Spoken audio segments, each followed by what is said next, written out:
Alright, so our second official, I guess it's now a Mako update for SeaWorld 2016. We just made a U-turn and drove down by Aquatica. There's markers all the way down there. And we're about to come up on more trees. Look, oh, yeah, and there's, snap. There you go. Now they also have basically a privacy fence up with more markers and everything else.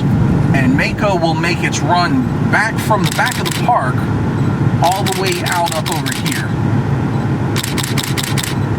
And all the way out towards Aquatica, and then turn around and go back. And we're going to take a quick run inside the park to see what else we can see. See what we can see, yeah. If I don't run into the back of cars trying to do this. Very dangerous, kids. Don't do it at home. And I'm not driving, taking pictures and video at the same time. Just, you know, save the hate and angry males.